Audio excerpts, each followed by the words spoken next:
Hello friend, welcome to your study channel সহজ শিক্ষা education. আজকে তোমাদের জন্য আরও একটি জিকে ক্লাস নিয়ে এসেছি। আজকে ক্লাস নাম্বার 7। ক্লাসটা তোমাদের জন্য খুবই ইম্পর্টেন্ট হতে চলেছে তোমাদের আপকামিং যে কোনো চাকরির পরীক্ষার জন্য। ক্লাসটা প্রথম থেকে শেষ পর্যন্ত দেখো। শুরু করি আজকের প্রথম প্রশ্ন। পানিপথের প্রথম যুদ্ধ কবে হয়েছিল? সঠিক উত্তর হবে 1526 খ্রিস্টাব্দে পানিপথের প্রথম যুদ্ধ হয়েছিল। এটি কার মধ্যে হয়েছিল? দিল্লি সুলতান ইব্রাহিম লোদির সাথে মুঘল সম্রাট বাবরের মধ্যে। নেক্সট কোয়েশ্চেন দেখো, দিল্লির প্রথম দাস সুলতান কে ছিলেন? সঠিক উত্তর কি হবে? সঠিক উত্তর হবে কুতুবউদ্দিন আইবক। কুতুবউদ্দিন আইবক ছিলেন প্রথম দাস সুলতান।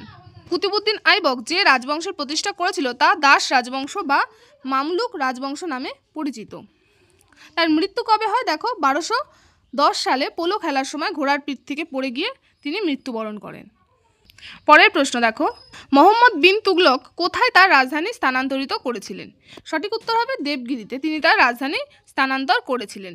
তিনি যে সোনার স্বর্ণমুদ্রা চালু করেছিলেন তাকে বলা হতো টঙ্কা, এবং তিনি রূপোর একটি মুদ্রা চালু করেছিলেন তার নাম আধুলি। তাহলে তার চালু করা মুদ্রাগুলো টঙ্কা ও আধুলি নামে পরিচিত ছিল। পরের প্রশ্ন দেখো, কংগ্রেসের কোন অধিবেশনে পূর্ণ স্বরাজের সিদ্ধান্ত গৃহীত হয়? সঠিক উত্তর কি হবে? সঠিক উত্তর হবে লাহোর অধিবেশনে পূর্ণ স্বরাজের সিদ্ধান্ত গ্রহণ করা হয়েছিল।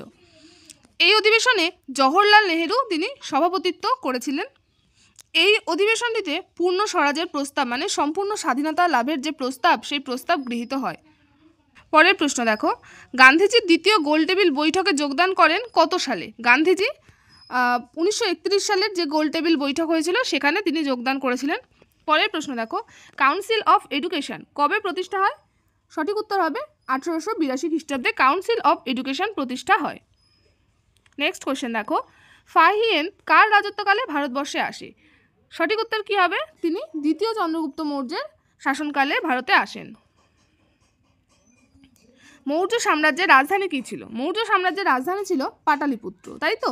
দেখো আরেকটা জিনিস দেখে রাখো যে দেখো এই বৈশালী ছিল হচ্ছে ব্রিজি এই মহাজনপদের রাজধানী। ইন্দ্রপ্রস্থ কী ছিল? পাণ্ডবদের রাজধানী, তাই তো? আর কুশীনগর ছিল মল্ল প্রজাতন্ত্রের রাজধানী। পরের প্রশ্ন দেখো, ভারতবর্ষের শেষ বিদেশি গভর্নর জেনারেল কে ছিলেন? সঠিক উত্তর কি হবে? সঠিক উত্তর হবে লর্ড মাউন্টব্যাটেন ছিলেন ভারতবর্ষের শেষ বিদেশি গভর্নর জেনারেল। পরের প্রশ্ন দেখো, জৈন ধর্মের প্রতিষ্ঠাতা কাকে বলা হয়? জৈন ধর্মের প্রতিষ্ঠাতা বলা হয় মহাবীরকে, তাই তো? আচ্ছা, তিনি ছিলেন 24তম তীর্থঙ্কর। এবং আরেকটা জিনিস জানো যে এই মহাবীরের আদি নাম কি ছিল? ভগবান মহাবীরের আদি নাম ছিল বর্ধমান। তিনি বিহারের বৈশালীর কাছে কুণ্ডগ্রামে 1540 খ্রিস্টপূর্বাব্দে জন্মগ্রহণ করেন। বর্ধমান ছিলেন লিচ্ছবিদের একজন ক্ষত্রিয় রাজপুত্র, তাই তো? তাহলে তিনি ছিলেন একজন রাজপুত্র।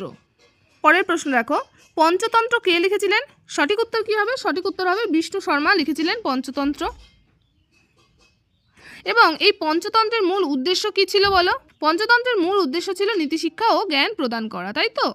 পরের প্রশ্ন দেখো, কলকাতার নাম আলীনগর কে রেখেছিলেন? সঠিক উত্তর কি হবে? সিরাজউদ্দৌলা কলকাতার নাম আলীনগর রেখেছিলেন। নাদির শাহ কবে ভারত আক্রমণ করেন? 1739 খ্রিস্টাব্দে নাদির শাহ ভারত আক্রমণ করেছিলেন। পরের প্রশ্ন দেখো, মেইন ক্যাম্প গ্রন্থের রচয়িতা কে ছিলেন? সঠিক উত্তর কি হবে? সঠিক উত্তর হবে হিটলার। আচ্ছা, এই মেইন ক্যাম্পের বাংলা মানে কি? বাংলা মানে হচ্ছে আমার সংগ্রাম। আচ্ছা, এই বইটির বিষয়বস্তু কী ছিল? বইটিতে হিটলার তার রাজনৈতিক মতবাদ, জাতিগত ধারণা ইত্যাদি দৃষ্টিভঙ্গি তুলে ধরেছিলেন। পরের প্রশ্ন দেখো, অনুশীলন সমিতির প্রতিষ্ঠাতা কে? সঠিক উত্তর কী হবে? প্রমথনাথ মিত্র।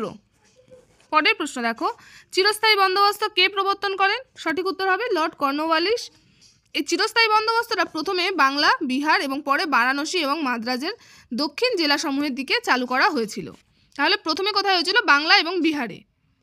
পরের প্রশ্ন দেখো, গদর পার্টি কে প্রতিষ্ঠা করেন? সঠিক উত্তর হবে লালা হরদয়াল গদর পার্টির প্রতিষ্ঠা করেন।